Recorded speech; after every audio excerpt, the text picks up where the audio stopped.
BSP में ये भी प्रॉब्लम है, समाज का काम तो तुम्हें करना नहीं, सीधे पद लेते हो और पद पे बैठ कर चुप बैठे तो नक्का रहो, तुम काम नहीं कर पाते हो, इसीलिए बीएसपी कामयाब नहीं हो रही है। बीजेपी को हराने के लिए हमारा जो वोट बैंक है वो आम आदमी पार्टी में शिफ्ट हो गया है।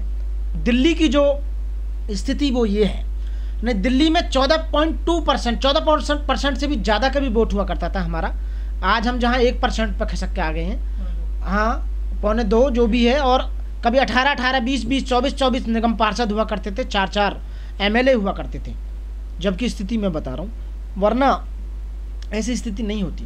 केवल बीजेपी को हराने के लिए जो हमारा वोट बैंक था वो आम आदमी पार्टी में चला गया, इसलिए हम कामयाब नहीं हो रहे। बीजेपी को इसीलिए हराया गया है। आपने देखा होगा निगम पार्षदों में बीजेपी को शिकस्त मिली है, आम आदमी पार्टी ऊपर आ गई है। लोग सोचते हैं कि यदि हम इस समय बीएसपी को वोट करेंगे तो बीजेपी जीत जाएगी, क्योंकि आम आदमी पार्टी हार जाएगी। तो इतना तेज और तर्रार बुद्धिमान हो चुका है वोटर आज की डेट में, वो जब वो देखता है यहाँ पे कि बीजेपी जीत नहीं पाए किसी भी तरह से, तो उसका एक ही रास्ता है कि हम इस समय वोट जो है केजरीवाल जी को दे देते हैं। दिल्ली में लोगों को फ्री एजुकेशन चल रहा है, फ्री स्वास्थ्य है, फ्री बिजली है, फ्री पानी है, पेंशन मिल रही है बुजुर्गों को, फ्री लेडीज जो है डीटीसी बस में जा सकती हैं, बहुत सारी सुविधाएं हैं जो धीरे धीरे दे रहे हैं। और एमसीडी में आ गए हैं, अब सफाई वगैरह बढ़िया होगी, आने वाले समय में काम बढ़िया होगा, इसलिए वो आए हुए हैं। आप बीएसपी के कार्यकर्ता हैं और सपोर्टर हैं, लेकिन आप आम आदमी पार्टी की बात कर रहे हैं। मैं आम आदमी पार्टी की बात नहीं कर रहा, मैं आम आदमी पार्टी जीतने के कारण बता रहा हूँ कि वो इसलिए जीती है।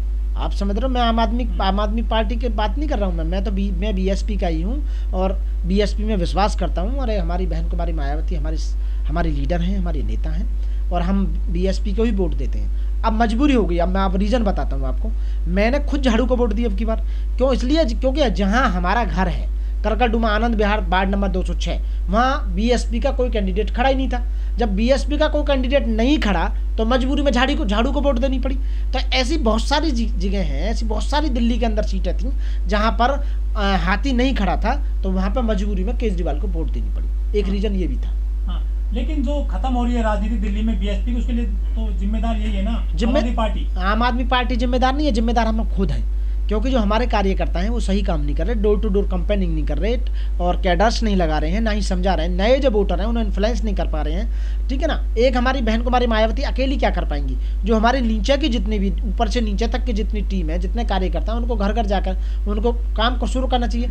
जब इलेक्शन आता है 1 महीने पहले काम शुरू करते हो, 1 महीने नहीं, आज से अगले इलेक्शन के लिए यदि आज से ही जुट जाएँ, अगले इलेक्शन के लिए आज से ही मेहनत करनी शुरू कर दें डोर टू डोर, और तब तो हम जीत जाएंगे, डेफिनेटली उसी में आ सकते। क्योंकि वोटर हमारा तैयार बैठा हुआ है, वो बेचारा इतना निराश है, इतना टूटा हुआ, मजबूर है कि कहाँ दें वोट।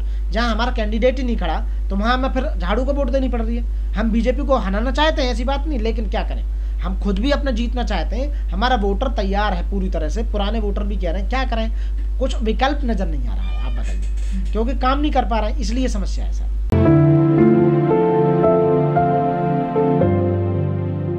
साथियों, सबसे पहले मेरा क्रांतिकारी जय भीम सभी साथियों को।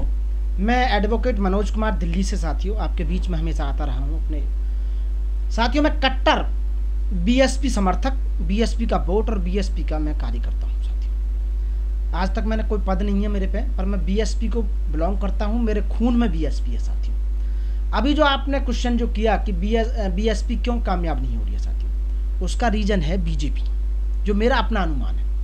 बीजेपी सरकार से लोग त्राहिम चिल्ला रहे हैं। बीजेपी बढ़िया काम नहीं कर रही है देश में, और हमारा जो वोट बैंक है, जो हमारे समझदार, जितने भी हमारे समझदार वोटर हैं, इतना ज़्यादा समझदार हो गया है कि आजकल जो ट्रेंड चल रहा है वो ये चल रहा है कि बीजेपी को कैसे रोका जाए, बीजेपी की सरकार को कैसे ना आने दिया जाए किसी भी स्टेट में, और या सेंटर में या निगम पार्षद में, किसी में भी।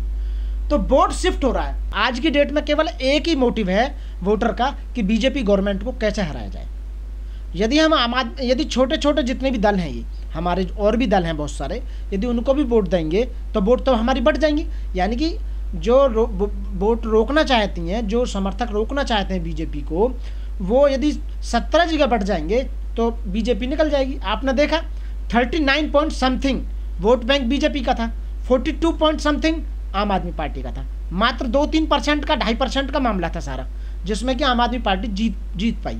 वो इसलिए जीत पाई क्योंकि जितने भी दल थे और बाकी के, उन्होंने देखा कि खड्डे में वोट ना जाए, यहाँ जब भी नहीं जीत पाएंगे, इसलिए उनको ट्रांसफर कर दिया जाए। एक रीजन तो सबसे बड़ा रीजन ये है। लेकिन गुजरात में फिर क्यों नहीं हरा पाई भाजपा को?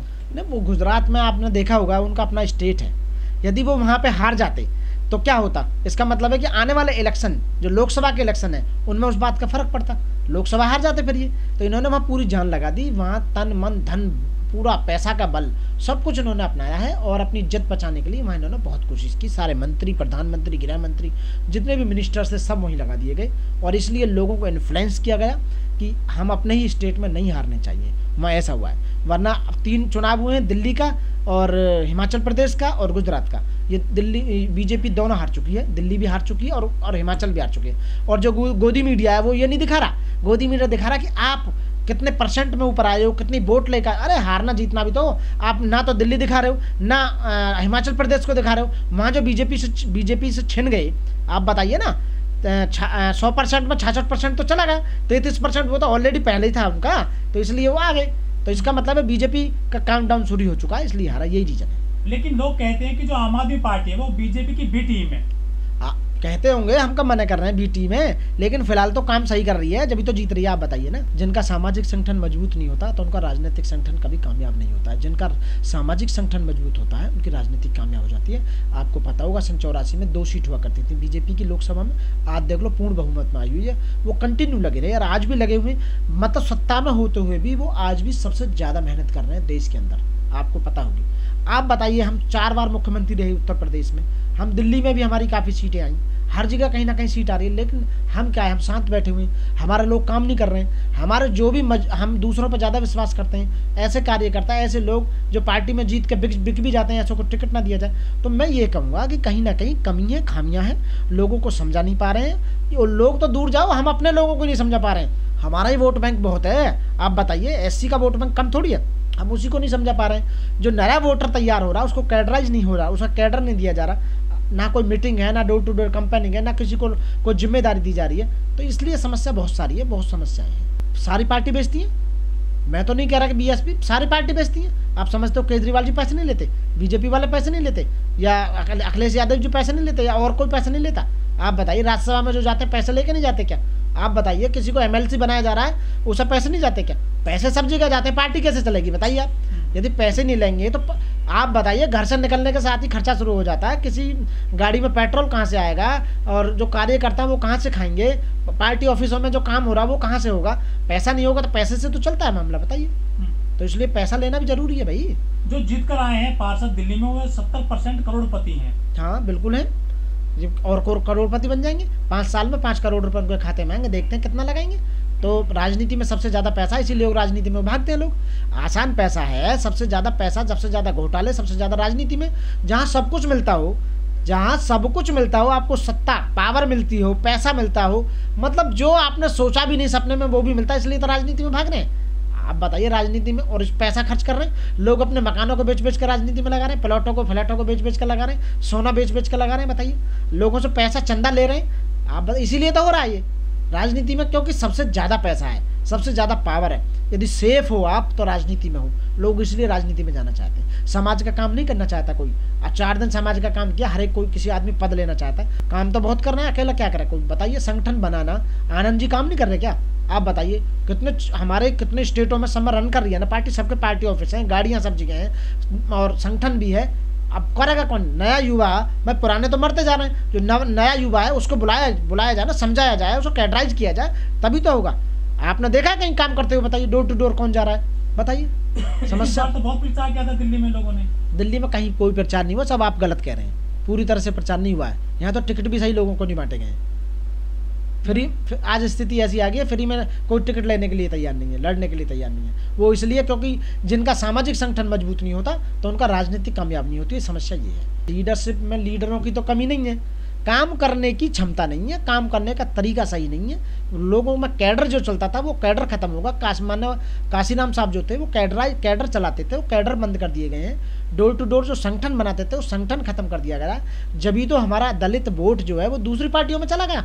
वो रीज़न यही है, क्योंकि वहाँ उनकी इज्जत भी नहीं हो पा रही है। एक तो आदमी समाज का काम कर रहा है, फिर पार्टी का काम कर रहा है, पर्चियाँ कटवा रहा है, सब कुछ कटवाने के बाद भी उसकी इज्जत नहीं हो पा रही है। जब तक कार्यकर्ता को सम्मान नहीं मिलेगा, हमारा कार्यकर्ता एक ऐसा घर बेच कर लगा देगा पार्टी को, इतना ऐसा कार्यकर्ता है। सबसे दृढ़ और सबसे मजबूत कार्यकर्ता बीएसपी का है, लेकिन मजबूर है बेचारा, क्या करे, क्योंकि उसे सम्मान नहीं मिल पा रहा, उसे तरीके से काम बताया नहीं जा रहा, ना कोई प्लानिंग है डोर टू डोर, ना बूथ लेवल कमेटियाँ भी तैयार नहीं हो पाई थी जब से इन्होंने शुरू कर दिया ऐसा। मजबूत मैं बताता हूँ मजबूत कैसे होगी, जितने भी नए लड़के नए वोटर बन रहे हैं उन लोगों को संगठन में लाया जाए, पहले ही उन्हें काम करने की लाइबिलिटी दी जाए, मतलब उन्हें एक तरह से उनको थोपा जाए उनके ऊपर कि तुम्हें ये काम करना है। जब तक उन्हें बुलाकर कैडराइज नहीं किया जाएगा, उन्हें समझाया नहीं जाएगा, हमारे महापुरुष जितने भी हैं उनके बारे में नहीं बताया जाएगा, पार्टी का मकसद नहीं बताया जाएगा, ठीक है ना, तब तक सत्ता में आ नहीं सकते। दोबारा सत्ता में तभी आएंगे, डोर टू डोर कंपेनिंग होगी। क्या हो रहा है, राहुल गांधी जी क्या कर रहे हैं, कांग्रेस जब सत्ता से बाहर होगी, राहुल गांधी जी रोड पे है ना आज की डेट में, भारत जोड़ो यात्रा में चल रहे हैं ना, पूरा परिवार चल रहा है ना। यदि हमारी बहन जी एक बार भी यदि कार्यकर्ताओं से मिलना शुरू कर दें सही ढंग से, मतलब उन लोगों को उन पर आशीर्वाद दें, तो लोग तो रात दिन एक कर देंगे, बहुत तेजी के साथ जाएंगे। बैठे हुए हैं, सबको सारा पावर है ना, पावर सत्ता अंदर है, उसे निकालने की देर है बस की।